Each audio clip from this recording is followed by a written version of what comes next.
Ma femme a dépensé 47 000 $ de notre argent en chirurgie esthétique pour paraître plus jeune pour son amant. Elle est thérapeute conjugale et conseille les couples sur la confiance et la fidélité. Lorsqu'elle a ignoré mon avertissement et s'est rendue à notre chalet avec lui, j'y étais déjà, en l'attendant avec sa femme, ses enfants et ses parents. Je m'appelle Daniel Carter. J'ai 44 ans. Et il y a 3 mois, j'ai appris que la femme dormant à mes côtés me mentait effrontément depuis près d'1 an. Son nom est Rebecca. Mais tout le monde l'appelle Becca. Elle est thérapeute conjugale et familiale agréée, avec son propre cabinet en ville. L'ironie ne m'a pas échappé. Elle passait ses journées à aider les couples à communiquer, à aider les familles à guérir, tout en démantelant systématiquement la nôtre. Cela a commencé modestement. Des séances tardives qui se prolongeaient, des séminaires de week-end qui nécessitaient des séjours nocturnes, une nouvelle routine de fitness qui la faisait se lever à 5 heures du matin pour des cours de spinning auxquels je ne l'ai jamais vue assister. Elle a acheté de nouveaux vêtements, des vêtements chers, des choses qui ne correspondaient pas à son style habituel. Quand je lui en ai parlé, elle a dit qu'elle investissait en elle-même, qu'elle retrouvait son identité après des années à n'être que maman et femme. Je l'ai cru parce que je le voulais, parce que douter d'elle signifiait douter de tout. La vérité est apparue à travers notre compte bancaire joint. Je suis un homme des chiffres. Je l'ai toujours été. Je consulte nos relevés chaque mois, non pas parce que je ne lui fais pas confiance, mais parce que c'est une seconde nature. C'est là que je l'ai remarqué. 47 000 $ déplacés par petites sommes sur 8 mois vers un compte que je ne reconnaissais pas. Pas exactement volé, mais redirigé. Quand j'ai retracé les retraits, ils correspondaient parfaitement à ses soi-disant séminaires et à ses séances tardives. Je ne l'ai pas confronté immédiatement. Au lieu de cela, j'ai fait ce que je fais de mieux. J'ai enquêté. J'ai documenté. J'ai observé. Et j'ai trouvé Francis Hampton, un directeur des ventes de 46 ans pour une société pharmaceutique. Marié, 2 enfants, le genre de gars qui portait des montres de designer et conduisait une BMW en leasing comme si cela prouvait quelque chose. Ils se sont rencontrés lors d'une conférence il y a 18 mois. Au 3e mois, ils se rencontraient 2 fois par semaine dans des hôtels dont je n'avais jamais entendu parler. Au 6e mois, elle avait cessé de porter son alliance lorsqu'elle partait travailler. Le point de rupture est survenu un mardi matin.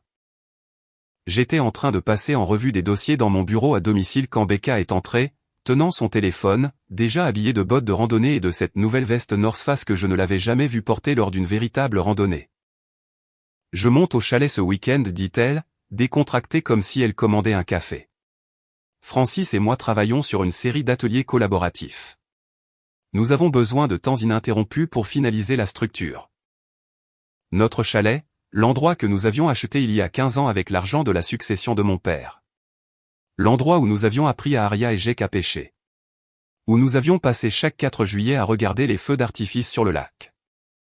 Je levai les yeux de mon ordinateur portable. Francis Hampton. Elle cligna des yeux une seule fois, mais je l'ai vue. Oui, tu l'as rencontré. Le gala de charité de l'année dernière. Je l'avais rencontré, lui avait serré la main, l'avait regardé rire à mes blagues comme si nous étions de vieux amis. Je me levai lentement, gardant ma voix égale. Si tu vas à notre chalet avec lui, c'est terminé entre nous. Elle rit. Elle a vraiment ri. Dan, ne sois pas dramatique. C'est un voyage de travail. Je ne suis pas dramatique, dis-je. Je suis clair. Tu vas à notre chalet avec Francis Hampton et ce mariage est fini. Son visage se durcit. Tu n'as pas à poser des ultimatums. Je viens de le faire. Elle me regarda longuement, puis se retourna et sortit. J'entendis sa voiture démarrer 5 minutes plus tard. À midi, j'ai confirmé via l'application de sécurité du chalet qu'elle avait désactivé le système. À 14 heures, j'ai passé 6 appels téléphoniques. Le jeudi, j'avais mes bagages faits, car voici ce que Becca ne savait pas. J'avais trouvé plus que de simples relevés bancaires. J'avais trouvé le contrat de mariage que nous avions mis à jour il y a 5 ans lorsque nous avions refinancé le chalet. Article 7, sous-section 3, clause d'infidélité avec réaffectation des biens déclenchés en cas d'utilisation abusive des biens matrimoniaux. Notre avocat avait insisté. Je pensais que c'était excessif. J'avais tort. L'avantage d'être gestionnaire des risques, c'est qu'on apprend à voir les schémas avant qu'ils ne deviennent des problèmes. On analyse des points de données, on recoupe des chronologies, on construit des modèles qui prédisent le comportement. J'avais passé 20 ans à le faire pour des réclamations d'assurance. Il s'est avéré que les mêmes compétences s'appliquaient à la traque d'un conjoint infidèle. J'ai commencé par les relevés bancaires. 47 000 $ ne disparaissent pas simplement. Cela laisse une trace.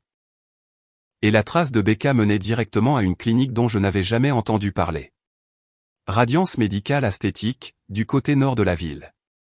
Un endroit haut de gamme, le genre qui n'affiche pas les prix sur son site web car si vous devez demander, vous ne pouvez pas vous le permettre.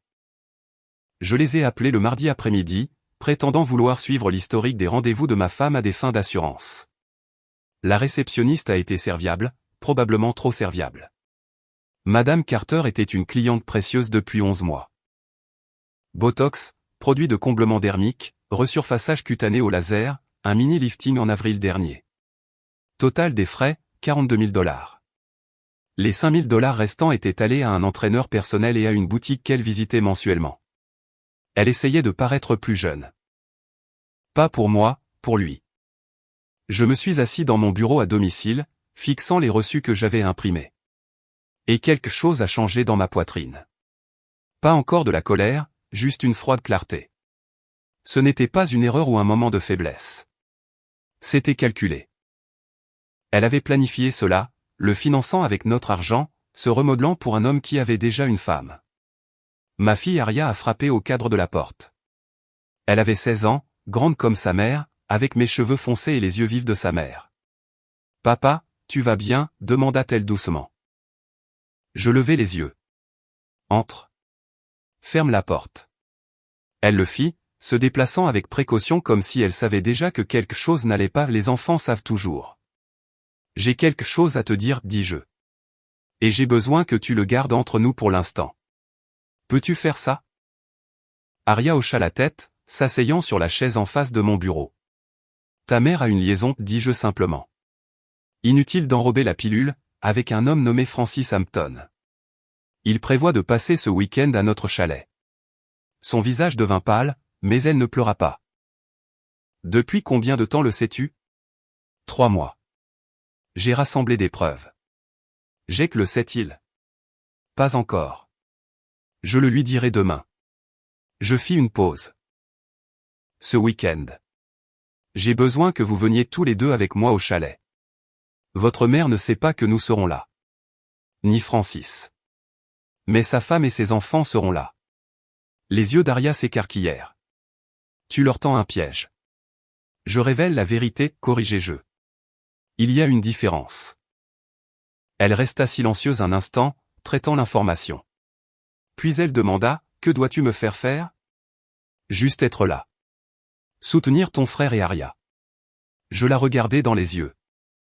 Je sais que tu es sur les réseaux sociaux. Je sais que tu as un grand nombre de followers. Si tu documentes ce qui se passe ce week-end, je ne t'arrêterai pas, mais c'est ton choix. Elle comprit immédiatement. Un direct Instagram seulement si tu penses que c'est approprié, dis-je prudemment.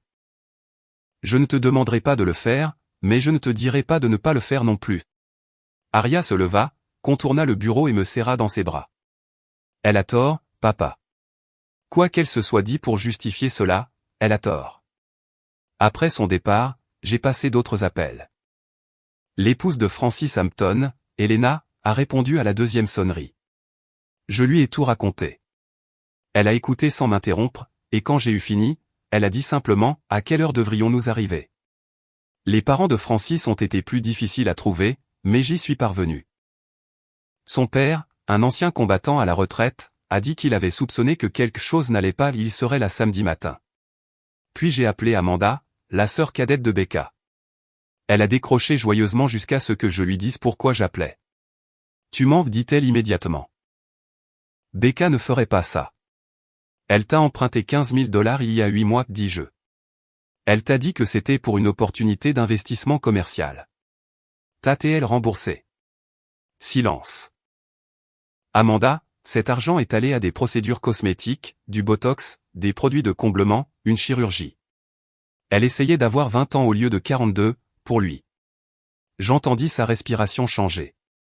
La colère remplaçant le déni. Je veux récupérer cet argent. Viens au chalet samedi, dis-je. Apporte les documents de prêt si tu les as.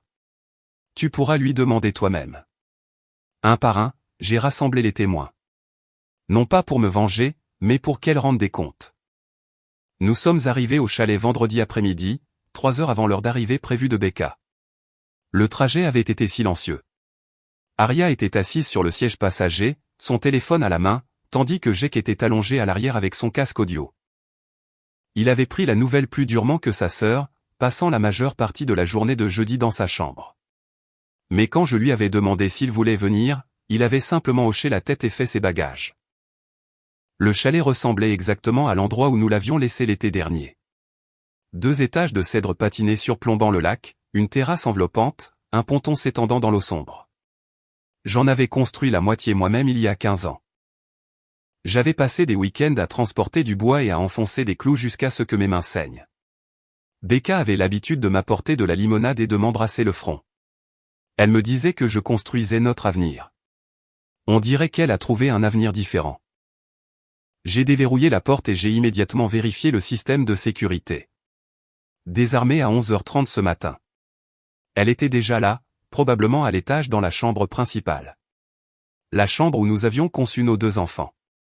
Papa, murmura Aria, pointant vers la terrasse. À travers les portes vitrées, je pouvais voir 2 silhouettes. Becca dans une robe d'été que je n'avais jamais vue auparavant et Francis Hampton, torse nu, tenant un verre de vin. Il riait. J'ai senti Jake se raidir à côté de moi, mais je posai une main sur son épaule. Pas encore, dis-je doucement. Laissez-les en profiter. Ils ne riront pas longtemps. Nous avons traversé le chalet en silence, nous installant dans les chambres d'amis en bas. Je venais de finir de défaire mes bagages quand j'ai entendu le gravier crisser dans l'allée. Pile à l'heure, le SUV d'Helena Hampton s'est garé le premier. Elle est sortie, portant un jean et une expression calme qui me rappelait celle d'un chirurgien se préparant à une opération délicate. Derrière elle, 2 enfants sont apparus. Lily, 13 ans, serrant un sac à dos. Owen, 11 ans, l'air confus mais obéissant. Je suis sorti pour les rencontrer. Madame Hampton, Monsieur Carter, répondit-elle, me serrant la main. Merci pour l'invitation. Appelez-moi Dan. Et merci d'être venu. Elle jeta un coup d'œil au chalet. Ils sont à l'intérieur, sur la terrasse arrière? Ils ne savent pas encore que vous êtes là. Helena sourit, mais son sourire n'atteignit pas ses yeux. Bien. 20 minutes plus tard, les parents de Francis sont arrivés. Son père, un homme sévère d'une 60aine d'années nommé Harold, a garé son camion et a examiné le chalet comme s'il évaluait un territoire ennemi. Sa mère, Grace, avait l'air triste mais déterminée.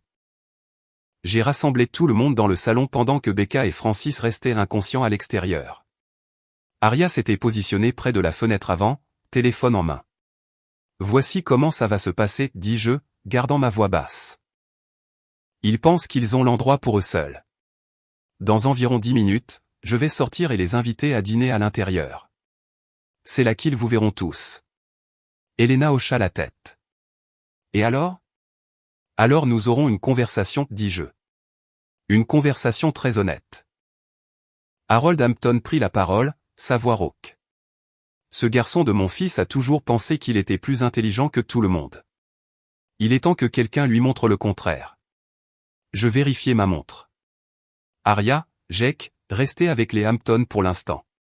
Quand je ferai un signe, sortez. J'ai traversé le chalet vers la terrasse arrière. Mon cœur était stable malgré tout. C'était ça. Le moment que j'avais planifié pendant des semaines. J'ai fait coulisser la porte vitrée. Becca se tourna, son verre de vin figé à mi-chemin de ses lèvres. Dan, qu'est-ce que tu fais ici? Francis s'est précipité, cherchant sa chemise. J'habite ici, dis-je simplement. Enfin, je le possède de toute façon. J'ai pensé monter pour le week-end. J'espère que ça ne vous dérange pas. Tu ne peux pas juste, commença Becca. En fait, si, l'interrompis-je. C'est ma propriété, mais ne vous inquiétez pas, j'ai apporté de la compagnie. Je voulais en faire une vraie réunion de famille. Je m'écartai et fis un signe vers la maison. C'est alors qu'Helena Hampton sortit sur la terrasse, suivi de ses enfants. Puis les parents de Francis, puis Aria et Jake.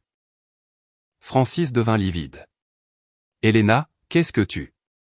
Comment as-tu? Bonjour, Francis, dit Elena calmement. Surpris de me voir? Le verre de vin de Becca lui glissa des doigts, se brisant sur la terrasse.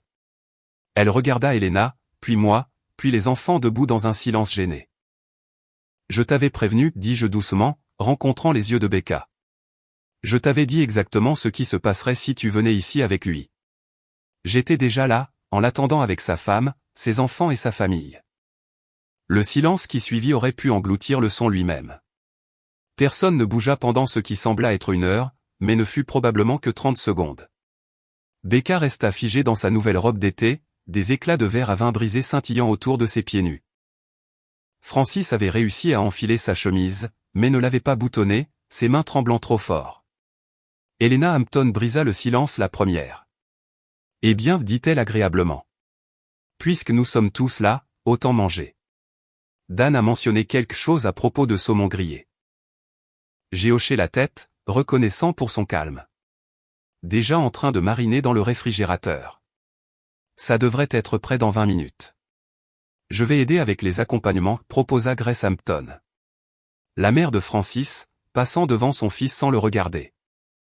Becca retrouva sa voix, bien qu'elle sorte étranglée. C'est insensé. Vous ne pouvez pas nous tendre une embuscade comme ça. Embuscade? Harold Hampton parla depuis le seuil de la porte, sa posture de vétéran rigide. Fils, tu couches avec la femme d'un autre homme dans la maison de cet homme. Et tu penses qu'il te tend une embuscade. Francis ouvrit la bouche, la referma, l'ouvrit à nouveau. Rien ne sortit. Tout le monde à l'intérieur, dis-je, mon ton ne laissant aucune place à la discussion. Nous allons nous asseoir comme des adultes et avoir une conversation. Ensuite, nous dînerons. Ensuite, nous verrons ce qui se passe. Aria apparut à mes côtés, son téléphone discrètement incliné. Elle avait déjà commencé à diffuser. Je pouvais le dire à la façon dont elle se positionnait. J'ai croisé le regard de Jake et il s'est rapproché de Lily et Owen Hampton, qui avaient l'air perdus. « Ça va ?» leur demanda Jake doucement. Owen secoua la tête. Lily regarda simplement son père avec une expression qui me entrait plus tard. Nous nous sommes rassemblés dans le salon. J'avais arrangé les meubles plus tôt pour que chacun ait une place, mais que personne ne puisse éviter le contact visuel. Becca et Francis se retrouvèrent sur le canapé 2 places, encerclés sur 3 côtés. Elena s'assit directement en face d'eux, ses enfants la flanquent. Je pris la chaise la plus proche de la cheminée. Aria et Jake sur le canapé à ma droite. Harold et Grace Hampton se tenaient près de la bibliothèque, observant leur fils comme des dieux déçus. Alors, commença Elena, sa voix calme. Depuis combien de temps cela dure-t-il? Francis regarda le sol. Becca me regarda comme si je pouvais en quelque sorte la sauver. 18 mois, répondis-je pour eux. Ils se sont rencontrés lors d'une conférence. Au 3e mois, ils se rencontraient 2 fois par semaine. Des hôtels pour la plupart. 3 différents, tournant pour éviter les schémas. Le visage de Becca rougit. Comment? Relevé de carte de crédit, dis-je. Journaux de messages texte, sauvegarde cloud. Tu as oublié de désactiver le partage de localisation. Becca, je savais depuis 3 mois. Je voulais juste être sûr d'avoir tout avant d'avoir cette conversation. Tu m'as espionné, murmura-t-elle. Tu m'as volé. J'ai rétorqué, ma voix toujours calme. 47 000 $ de notre compte joint sur 8 mois. Tu veux deviner où est allé cet argent? Elle ne répondit pas. Radiance médicale esthétique, continuai-je. Botox, produit de comblement, traitement au laser, un mini-lifting en avril dernier. 42 000 $ à essayer de paraître plus jeune. Les autres 5 000 $ sont allés à un entraîneur personnel et à de nouveaux vêtements. Elena se tourna vers Francis. Tu savais ça? Il balbutia. Je ne lui ai pas demandé de le faire. Tu n'avais pas à demander, l'interrompit Elena. Elle l'a fait pour toi. Elle a dépensé l'argent de sa famille en essayant d'avoir à nouveau 20 ans au lieu de 42. C'est du dévouement. Le téléphone d'Aria était stable, capturant tout. Je savais que ses followers regardaient cela se dérouler en temps réel. des centaines de personnes, peut-être des milliers, voyant exactement à quoi ressemblait la trahison lorsqu'on la mettait en lumière. Grace Hampton parla enfin, sa voix douce mais acerbe. Rebecca, ta famille sait-elle que tu es ici? Becca leva les yeux, confuse par la question. Ma famille? Qu'est-ce que cela a à voir avec? Ta sœur Amanda arrive ce soir, dis-je. Elle sera là vers 20h. Elle veut te parler des 15 000 $ que tu as empruntés pour un investissement commercial. L'argent qui a en fait payé tes procédures cosmétiques. La couleur quitta le visage de Becca. Le dîner était du saumon avec des légumes rôtis. Un repas que j'avais préparé 100 fois dans cette cuisine. J'ai grillé à l'extérieur pendant que les adultes étaient assis dans un silence inconfortable. Personne ne voulait partir. Personne ne savait quoi dire. L'odeur de fumée de cèdre et de citron flottait dans l'air du soir. Quand j'ai apporté la nourriture à l'intérieur, j'ai constaté que les enfants avaient disparu. Tous les 4 étaient partis. Où sont-ils allés? Demanda Becca, la voix tendue de panique. Le ponton, appela Aria depuis la fenêtre. Il parle. Je me suis dirigé vers les portes vitrées et j'ai regardé. Sous les derniers rayons du soleil couchant, 4 silhouettes étaient assises au bout du ponton, les jambes pendant au-dessus de l'eau sombre. Jake et Owen d'un côté, Aria et Lily de l'autre. Ils étaient trop loin pour entendre, mais je pouvais voir des gestes, des têtes hochant, Lily s'essuyant les yeux. Laisse-les, dit Elena doucement derrière moi. Ils en ont besoin. Nous avons mangé à tour de rôle, les adultes d'abord, surveillant par la fenêtre. Francis essaya de parler 2 fois, mais son père le fit taire d'un regard. Becca picora sa nourriture, jetant des coups d'œil entre Elena et moi comme si nous étions des prédateurs en train de rôder. Après 30 minutes, les enfants sont revenus. Ils sont entrés ensemble, un front uni et quelque chose dans leur posture avait changé. Aria les menait, le menton haut, son téléphone enregistrant toujours. Ils se sont positionnés dans le salon, debout plutôt qu'assis. Nous voulons dire quelque chose, annonça Aria. Tout le monde s'arrêta. Même Becca et Francis levèrent les yeux de leurs assiettes. Jake parla ensuite, sa voix de 14 ans stable malgré le tremblement sous-jacent. Nous avons parlé, tous, de ce que vous avez fait, de ce que cela signifie et de ce que nous voulons. Lily Hampton s'avança, son visage de 13 ans strié de larmes séchées, mais déterminé. Maman, nous t'aimons. Mais, papa, elle se tourna vers Francis. Nous ne voulons plus vivre avec toi. La fourchette de Francis tomba bruyamment sur son assiette. Lily, tu ne penses pas ce que tu dis. Oui, je le pense, dit-elle fermement. Owen hocha la tête à côté d'elle. Owen, le plus jeune à 11 ans, retrouva sa voix. Tu as menti à maman. Tu nous as menti. Chaque fois que tu disais que tu travaillais tard ou que tu voyageais pour affaires, tu étais avec elle. Il pointa Becca du doigt sans la regarder. Tu l'as choisie elle plutôt que nous. Ce n'est pas vrai, protesta Francis en se levant. Je vous aime tous les deux. Je n'ai jamais choisi. Tu as choisi chaque jour, interrompit Aria, son téléphone enregistrant toujours. Chaque fois que tu lui envoyais un message pendant le dîner, chaque dimanche à 22h, chaque chambre d'hôtel que tu payais avec de l'argent qui aurait dû aller à ta famille. Ce sont des choix. La main d'Elena alla à sa bouche, mais elle ne pleura pas. Elle regarda simplement ses enfants proclamer leur vérité. Jake se tourna vers Becca. Maman, j'ai réfléchi à ça depuis que papa me l'a dit, essayant de comprendre pourquoi tu as fait ça. Je n'arrêtais pas de me demander ce que nous avions fait de mal, ce que papa avait fait de mal, pourquoi nous n'étions pas suffisants. Jake, chérie, tu es suffisante, dit Becca désespérément. Cela n'a rien à voir avec toi et Aria. Cela a tout à voir avec nous. Jake la coupa. Tu as dépensé notre fonds universitaire pour te rajeunir pour lui. Tu nous as menti pendant 18 mois.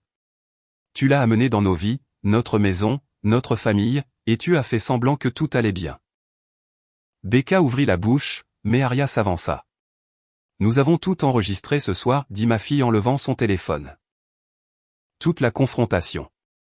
Ça a été diffusé en direct sur mon Instagram pendant les 2 dernières heures. 32 000 personnes l'ont regardé. Tes clients, tes collègues, ton réseau professionnel, ils ont tous vu quel genre de thérapeute tu es vraiment. Le visage de Becca devint blanc. Tu n'as pas fait ça, Aria. Dis-moi que tu ne l'as pas fait. Je l'ai fait, dit Aria simplement. Parce que les gens méritent de connaître la vérité. Tes patients te confient leur mariage, leur famille, leurs problèmes les plus profonds. Ils devraient savoir que tu ne peux même pas être honnête dans le tien. C'est une violation de ma vie privée, balbutia Becca. Comme si voler 47 000 $ n'était pas une violation de notre famille, riposta Jack. Les 4 enfants se tenaient ensemble, présentant un front uni que ni Becca ni Francis ne pouvaient briser. À ce moment-là, ils semblaient plus âgés que leur âge, vieillis par la trahison, mais plus forts pour y avoir fait face ensemble. Harold Hampton parla de sa chaise, sa voix de vétéran portant son poids. « Fils, tu as perdu le respect de tes enfants. C'est quelque chose que tu ne peux pas racheter. Que tu ne peux pas effacer avec des excuses. Tu passeras le reste de ta vie à essayer de reconstruire ce que tu as détruit ce soir. » Francis se laissa tomber sur sa chaise, le visage enfoui dans ses mains. Helena se leva, posant une main sur l'épaule de chacun de ses enfants. « Merci, dit-elle doucement, d'avoir été plus brave que votre père. » Amanda arriva à 20h30, les phares de sa voiture balayant le chalet comme un projecteur. Je regardais depuis la terrasse la sœur cadette de Becca sortir, son expression quelque part entre la confusion et la fureur.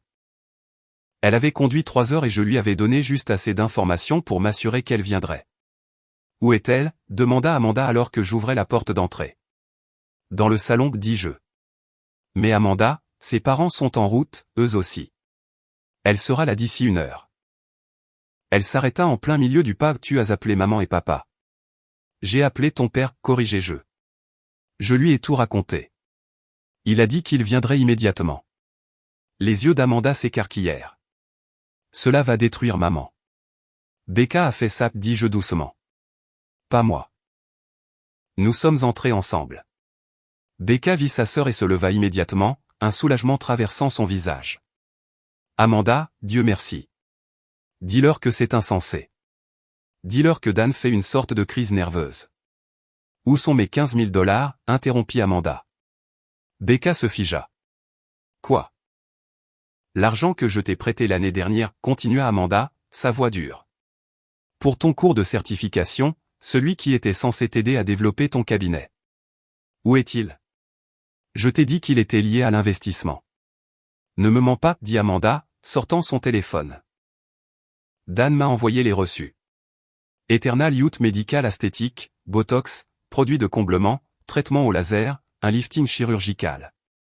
Tu as dépensé mon argent pour te rajeunir pour lui. » Elle pointa Francis du doigt, qui rapetissa sous son regard. « Amanda, je peux expliquer. » Becca essaya. « Expliquer quoi ? Que tu as menti à ta sœur ? Que tu as volé ton mari ? Que tu as abandonné tes enfants pour une liaison ? » La voix d'Amanda se brisa. « Je t'ai défendu, Becca. Quand les gens bavardaient sur le temps que tu passais avec tes clients, quand les voisins demandaient pourquoi tu n'étais jamais à la maison, je te défendais. Et pendant tout ce temps, tu faisais ça. » Avant que Becca ne puisse répondre, les phares inondèrent à nouveau l'allée. 2 voitures cette fois. Richard et Patricia Hartwell sont sortis de la première. Les parents de Becca avaient l'air vieillis et épuisés. Patricia se précipita à l'intérieur la première, allant droit sur Becca. « Chérie, que se passe-t-il ? » Richard a dit quelque chose de terrible, mais je lui ai dit que ça ne pouvait pas être vrai. « C'est vrai, dit Richard lourdement, suivant sa femme à l'intérieur. Il me regarda d'abord, puis sa fille. « Tout est vrai. » Le visage de Patricia se froissa. « Becca, non. S'il te plaît, dis-moi que tu n'as pas fait ça. »« Maman, je peux tout expliquer, » commença Becca, sa voix désespérée. « Ce n'est pas ce que ça a l'air. On dirait que tu as détruit ton mariage, dit Richard sans embâche.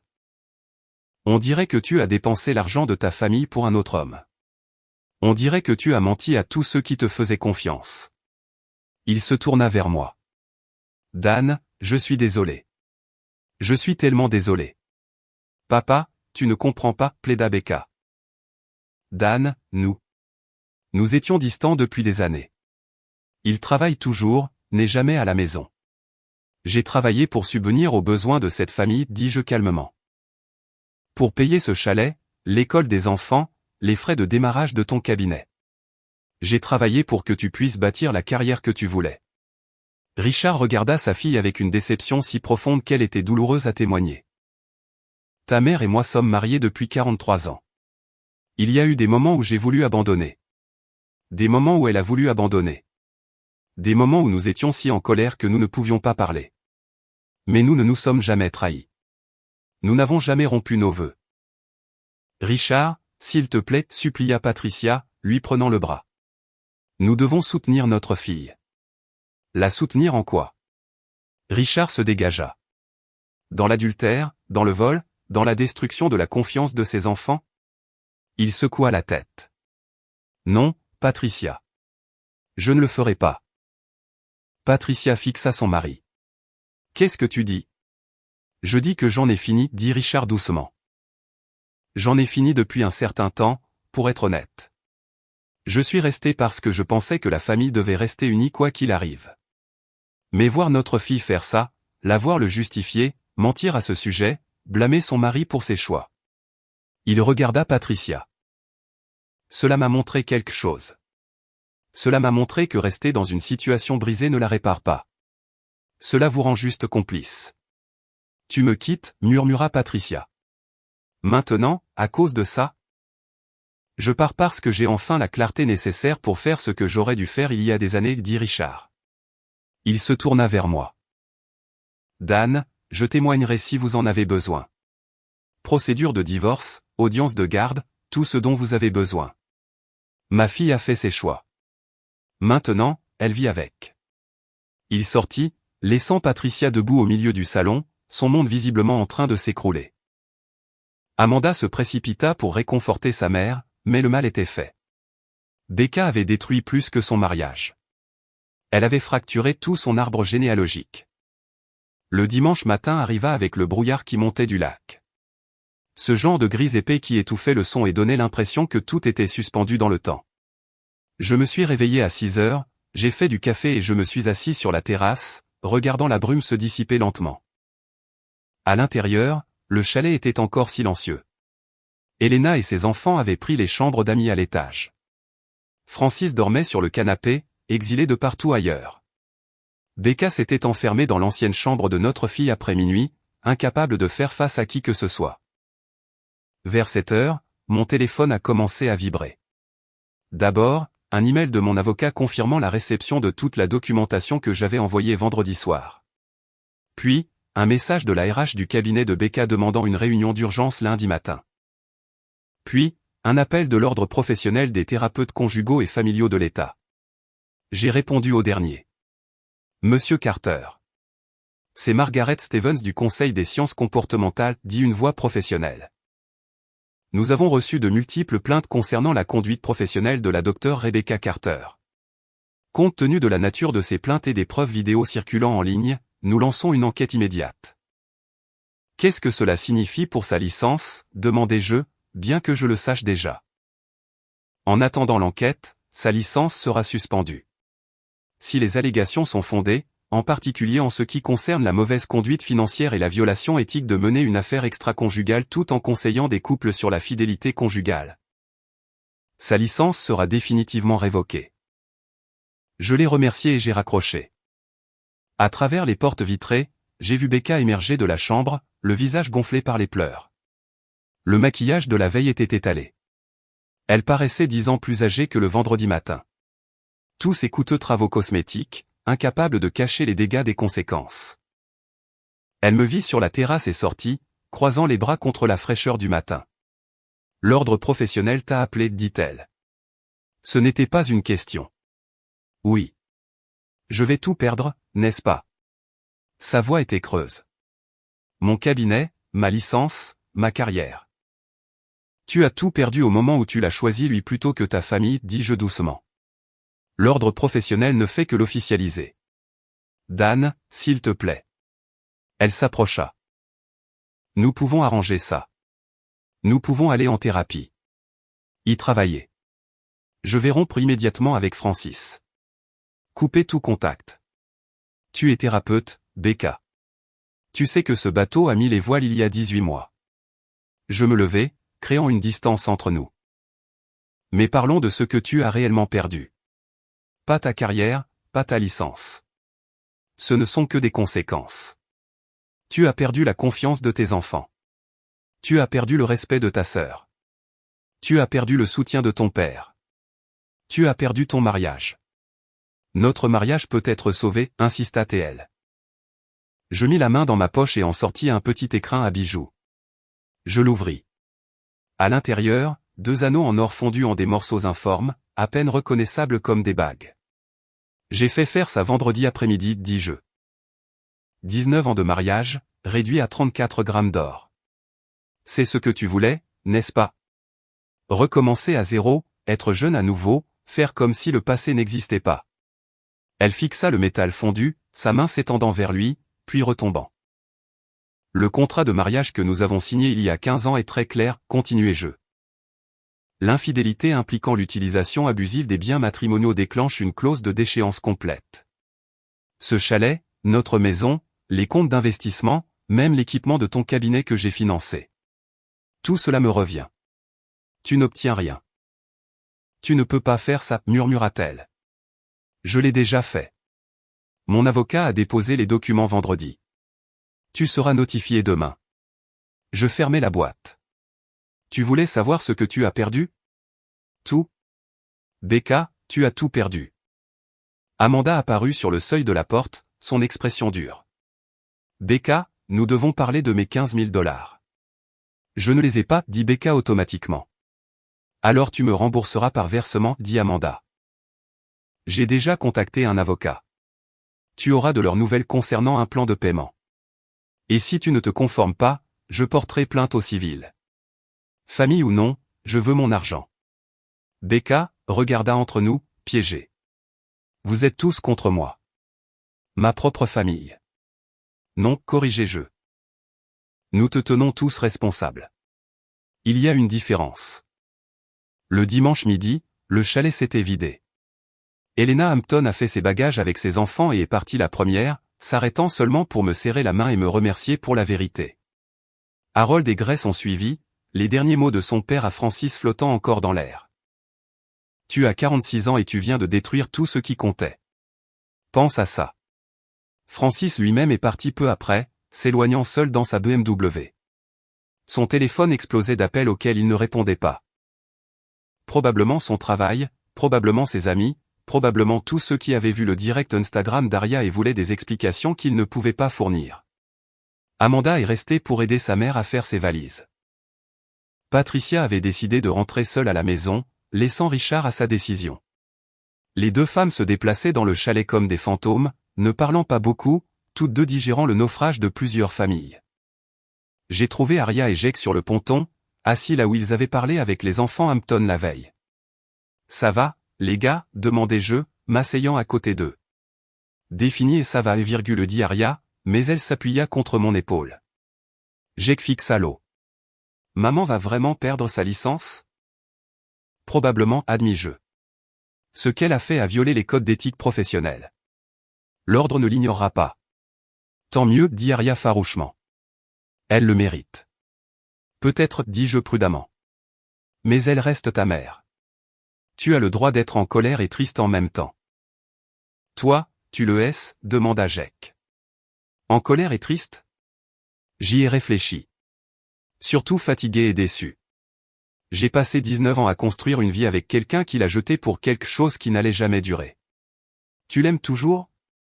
La question d'Aria était douce. J'aime celle que je pensais qu'elle était, dis-je. Mais cette personne n'a peut-être jamais existé, et je ne peux pas aimer quelqu'un qui n'existe pas. Nous sommes restés silencieux un moment, regardant le lac. Le brouillard s'était enfin complètement dissipé. Puis Jake parla à nouveau. Papa, Lily et Owen Hampton m'ont donné leur numéro. On devrait rester en contact. On se comprend d'une manière que d'autres enfants ne comprendraient pas. C'est bien, dis-je. Accrochez-vous à ça. Vous aurez besoin d'amis qui comprennent. L'Instagram d'Aria a explosé, ajouta Jake. Genre, des millions de vues maintenant. Les gens l'appellent une héroïne pour avoir dénoncé maman. Je regardais ma fille. Qu'est-ce que tu en penses? Elle haussa les épaules. Bizarre. Je n'essayais pas d'être une héroïne. Je voulais juste que les gens sachent la vérité. Parfois, c'est la même chose, dis-je. Becca apparut sur la terrasse, ses sacs faits, sa sœur l'attendant près de la voiture. Elle nous regarda et, un instant, je crus qu'elle allait descendre vers le ponton, qu'elle allait essayer de s'excuser ou d'expliquer ou de demander pardon, mais elle ne le fit pas. Elle resta là, observant sa famille d'une distance qu'elle avait elle-même créée. Puis elle monta dans la voiture d'Amanda et elles s'éloignèrent. Elle n'a même pas dit au revoir, dit Jake. Peut-être qu'elle savait que tu ne voudrais pas l'entendre, répondis-je. Nous sommes restés sur le ponton jusqu'au coucher du soleil, tous les trois ensemble, digérant la fin d'un chapitre et le début incertain d'un autre. Le chalet derrière nous semblait différent maintenant, moins comme un sanctuaire et plus comme une scène de crime, mais il était toujours à nous, toujours notre maison. Que se passe-t-il maintenant, demanda Aria alors que le ciel virait à l'orange et au rose. Maintenant, nous reconstruisons, dis-je. Tous les trois. Pas de mensonges, pas de secrets, pas de faire semblant que tout va bien quand ce n'est pas le cas. Pouvons-nous faire ça? La voix de Jake était petite. Nous devons le faire, dis-je, parce que l'alternative est de laisser ce qu'elle a fait nous détruire aussi. Et je ne lui donnerai pas ce pouvoir. Ils hochèrent tous les deux la tête. Et nous sommes restés ensemble jusqu'à ce que les étoiles apparaissent.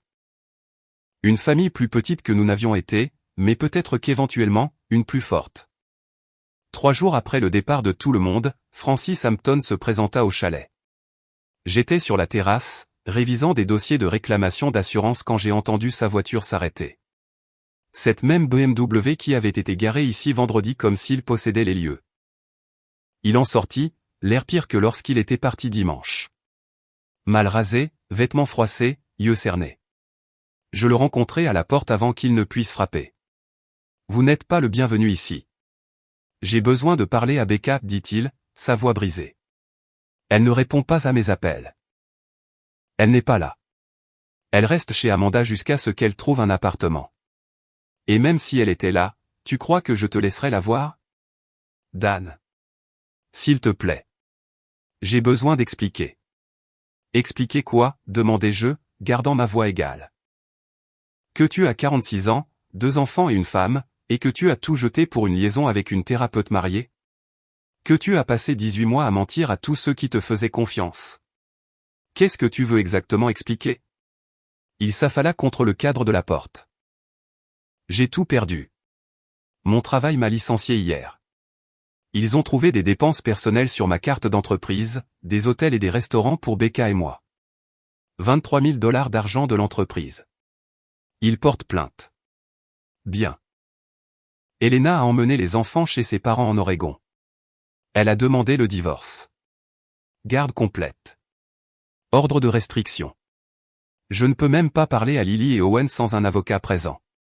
Ils ne veulent pas te parler, dis-je. Ils te l'ont dit en face samedi soir. Mes parents ne me parlent plus. Mes amis ne répondent plus à mes appels. Tout le monde a vu cette vidéo, Dan. Tout le monde sait ce que j'ai fait.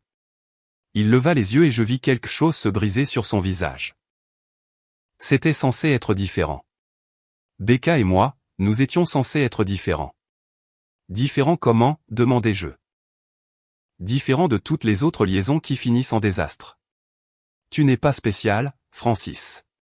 Tu n'es qu'un autre homme d'âge moyen qui pensait pouvoir échapper aux conséquences. Elle a dit qu'elle m'aimait, murmura-t-il. Elle a dit que tu ne la comprenais pas, que tu étais froid et distant, qu'elle avait gâché sa vie avec toi, et tu l'as cru parce que ça te faisait te sentir importante, dis-je. Ça te faisait te sentir comme le héros au lieu du briseur de foyer. Mais voici la vérité, Francis. Elle t'a menti de la même manière qu'elle m'a menti. Tu n'as jamais été spécial pour elle. Tu n'étais juste que disponible. Il tressaillit comme si je l'avais frappé. Tu veux une preuve? J'ai sorti mon téléphone, ouvert un dossier que j'avais conservé. Ce sont des messages textes entre Becca et son ami Michel de Mars. 6 mois après le début de votre liaison, elle t'appelle un plaisir inoffensif. Et dit que tu n'es pas quelqu'un pour qui elle partirait réellement. Elle dit que tu es trop enthousiaste, trop désespéré, que la liaison ne sert qu'à se sentir jeune à nouveau. Je regardais la couleur quitter son visage pendant qu'il lisait. Elle t'a manipulé, dis-je doucement. Elle t'a utilisé pour se sentir attirante et désirée, a dépensé mon argent pour jouer le rôle et n'a jamais eu l'intention d'être réellement avec toi. Tu as détruit ton mariage pour quelqu'un qui n'allait jamais te choisir. Les mains de Francis tremblèrent alors qu'il me rendait mon téléphone. Pourquoi me dis-tu ça? Parce que tu es venu ici en pensant que tu étais la victime des circonstances, que si tu pouvais juste parler à Becca. Tu pourrais donner un sens à tout ça. Mais il n'y a aucun sens à donner. Elle t'a utilisé. Tu l'as utilisé. Vous avez tous les deux détruit des personnes innocentes en courant après quelque chose qui n'était jamais réel. Que dois-je faire maintenant? Sa voix se brisa. Tu fais face aux conséquences, dis-je. Tu gères les accusations criminelles, le divorce, le fait que tes enfants ne te respectent plus. Tu reconstruis à partir de rien, et tu espères qu'un jour, des années plus tard, tu deviendras quelqu'un qui en vaut la peine. Ce n'est pas possible, dit-il. Alors tu vis avec ça, répondis-je. Mais tu ne reviens plus ici, et tu ne contactes plus Becca, et tu ne prétends pas que vous étiez autre chose que deux personnes égoïstes qui ont blessé tout le monde autour d'elle. Je lui fermai la porte au nez, l'observai par la fenêtre alors qu'il restait assis dans sa voiture pendant 10 minutes à pleurer. Puis il s'éloigna, et je ne le revis plus jamais.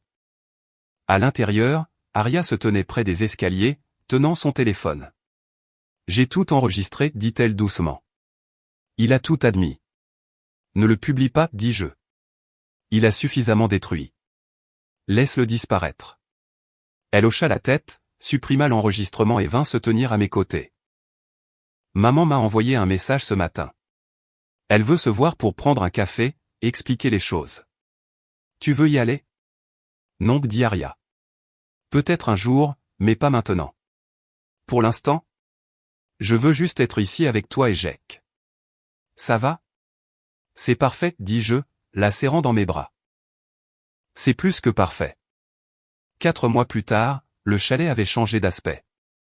Une nouvelle peinture sur la terrasse, de nouveaux meubles dans le salon, des photographies de nous trois remplaçant les portraits de famille qui incluaient Becca. Aria entamait sa dernière année de lycée. Jack s'installait au lycée, et j'apprenais à être un père célibataire qui n'avait pas à faire semblant que tout allait bien. Le divorce avait été prononcé en septembre. Becca a récupéré ses affaires personnelles et sa voiture. Rien d'autre. Le contrat de mariage avait tenu parfaitement devant le tribunal. Le juge avait noté que la fraude financière et l'utilisation abusive des biens pendant l'infidélité déclenchaient la clause de déchéance sans ambiguïté. Elle avait perdu sa licence de thérapeute de façon permanente. Son cabinet avait fermé, sa réputation professionnelle détruite par la vidéo virale qui circulait encore en ligne comme un récit édifiant. Elle travaillait comme réceptionniste dans un cabinet dentaire, vivant maintenant dans un studio à 40 miles de là. Amanda lui avait fait signer un plan de paiement de 15 500 $, à raison de 500 $ par mois pendant 30 mois. Chaque paiement était un rappel de ce qu'elle avait fait. J'ai appris par des amis communs que le procès pénal de Francis était en attente, qu'Elena s'était déjà remariée, que ses enfants avaient légalement changé leur nom de famille pour celui de leur mère. Il était devenu un fantôme, effacé par les mensonges qu'il avait détruits. Quant à moi, j'étais assis sur le ponton un samedi après-midi d'octobre, regardant le soleil d'automne dorer le lac quand la voix d'Elena Hampton vint de derrière moi. « Dan, j'espère que je n'interromps pas. » Je me suis retourné, surpris. Elle avait l'air différente de ce dont je me souvenais, plus légère en quelque sorte, comme si elle s'était débarrassée d'un poids. « Elena, qu'est-ce que tu fais ici? » Dans la région pour rendre visite à des amis, dit-elle. J'ai pensé passer te voir comment tu allais. J'espère que ça va. Bien sûr. Je lui fis signe de s'asseoir à côté de moi. Comment vont les enfants? Bien. Très bien, en fait. Ils sont dans une nouvelle école à Portland, se font des amis, suivent une thérapie. Lily parle déjà de l'université. Owen a rejoint l'équipe de football. Elle sourit. Il demande parfois des nouvelles d'Aria et Jack. Je pense qu'ils se sont liés par le traumatisme. Aria et Lily s'envoient régulièrement des messages, admis-je. Elles ont une discussion de groupe qu'elles appellent enfants d'idiots. Un humour noir, mais ça semble les aider. Elena rit, un rire sincère et chaleureux. C'est parfait. Elle fit une pause, regardant l'eau. Je voulais te remercier encore une fois d'avoir exposé la vérité. Ça a fait un mal de chien, mais ça m'a libéré de des années de suspicion et de manipulation mentale. Francis me faisait toujours me sentir folle de le questionner. Il s'avère que je n'étais pas folle du tout. Tu ne l'as jamais été, dis-je. Tu étais mariée à un menteur. Ce n'est pas la même chose. Nous restâmes dans un silence confortable un instant. Puis elle dit doucement, mon divorce a été prononcé le mois dernier. Le mien aussi. Septembre. Alors nous sommes tous les deux libres, dit-elle en me regardant. Étrange sensation, n'est-ce pas? Terrifiant, admis-je. J'ai passé 19 ans à construire une vie qui s'est avérée être bâtie sur des mensonges. Maintenant, je recommence à 44 ans, essayant de comprendre ce qui est réel. C'est réel, dit Elena, désignant le lac, le chalet, la paix. Tes enfants sont réels. La façon dont tu as géré tout cela avec intégrité et force, c'est réel. Le reste, on le découvre en avançant. Je la regardais vraiment, et je vis quelqu'un qui comprenait, quelqu'un qui avait traversé le même feu et en était sorti de l'autre côté. Pas une relation. Pas encore. Peut-être jamais. Mais une connexion, une possibilité, un rappel que les choses brisées pouvaient guérir. Tu veux rester dîner, demandai-je. Rien d'extraordinaire. Juste des hamburgers grillés. Les enfants seraient ravis de te voir. J'aimerais ça, dit-elle en souriant. Alors que le soleil se couchait sur le lac, j'ai réalisé quelque chose. Becca avait essayé de détruire tout ce que nous avions construit, mais elle n'avait fait que se détruire elle-même. Le chalet était toujours debout. Mes enfants étaient toujours forts, et j'étais toujours là, apprenant à construire quelque chose de nouveau sur des fondations honnêtes. Ce n'était pas la vie que j'avais prévue, mais peut-être qu'éventuellement, ce serait quelque chose de mieux.